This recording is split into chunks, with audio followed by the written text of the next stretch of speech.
എൻ്റെ പൊന്നു കൂട്ടുകാരെ, ഞാൻ രേണുസുതിയെ സപ്പോർട്ട് ചെയ്തെന്ന് വെച്ച് എനിക്ക് പൈസയൊന്നും തന്നിട്ടില്ല. ഞാൻ പൈസ ഇട്ട് വാങ്ങിയിട്ടല്ല സപ്പോർട്ട് ചെയ്യണേ. ഉള്ളിൻ്റെ ഉള്ളിൽ നിന്ന് തോന്നിയതാ. കൊല്ലം സുധിച്ചേട്ടൻ ഒരു മിമിക്രിക്കാരനായിരുന്നു. അദ്ദേഹത്തിൻ്റെ വൈഫാണ്. ആ ഒരു കുടുംബത്തോടുള്ള ഒരു സ്നേഹം കൊണ്ടാണ് സപ്പോർട്ട് ചെയ്യുന്നത്. അവരെ തെറി വിളിക്കുമ്പോൾ നമുക്കൊരു വിഷമമുണ്ട്, അതുകൊണ്ടാണ് പറയുന്നത്. അല്ലാണ്ട് അവർ പൈസ തന്നിട്ടൊന്നുമില്ല. രേണുസുതി പൈസ തന്നിട്ടല്ല സപ്പോർട്ട് ചെയ്യുന്നത്. അത് മനസ്സിലാക്കുക. നിങ്ങൾക്ക് എങ്ങനെ പറയാൻ തോന്നി ഇങ്ങനെ?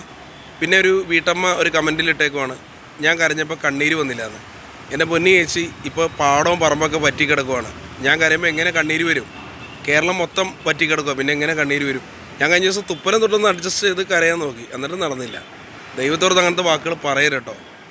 ഞാൻ രേണുസുതിയെ സപ്പോർട്ട് ചെയ്യുന്ന പൈസ വാങ്ങിയിട്ടില്ല. എൻ്റെ ഉള്ളിൽ നിന്ന് തോന്നുന്നൊരു എന്താ പറയുക, ഒരു വികാരമാണ് അവരോട് ഒന്ന് സപ്പോർട്ട് ചെയ്യുക എന്നുള്ളത്. ഒരു അനിയത്തിയെ പോലെ കണ്ട് സപ്പോർട്ട് ചെയ്യുന്നത്. അതിനെന്താണ് കുഴപ്പം? ഇനിയും ഞാൻ സപ്പോർട്ട് ചെയ്യും. അതെൻ്റെ വ്യക്തിപരമായ കാര്യമാണ്. പൈസ വാങ്ങിയിട്ടല്ല അഭിലാഷാട്ടെ സപ്പോർട്ട് ചെയ്യുന്നത് രേണുസുതി കേട്ടോ. അവിടെ ആരും ഒന്നും പറയാൻ. ഞാൻ കരയും, ഇടയ്ക്കിടയ്ക്ക് കരയും.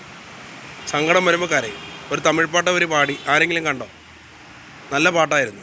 ആലപ്പി അഭയകുമാറിൻ്റെ പാട്ടായിരുന്നു. ആലപ്പി അഭയകുമാർ കുട്ടനാട് എന്നുള്ള പാട്ടൊക്കെ എഴുതിയ ആൾ, എൻ ജി ശ്രീകുമാറിനെ വെച്ച് നല്ല പാട്ടായിരുന്നു. അതൊന്നും കണ്ടിട്ട് ആരും ഒന്ന് ഷെയർ ചെയ്യുകയോ സപ്പോർട്ട് ചെയ്യുകയോ ചെയ്തോ രേണുസുതിയെ? കുറ്റം പറയാൻ 100 പേരുണ്ട്. കുറ്റം പറയാൻ ഒരു 100 പേര് വരും. അവർ പാടി തമിഴ് പാട്ട് നിങ്ങൾ കേട്ടില്ലല്ലോ. എന്തായാലും രേണുസുതിയെ സപ്പോർട്ട് ചെയ്യും. പൈസ വാങ്ങിയിട്ടല്ല.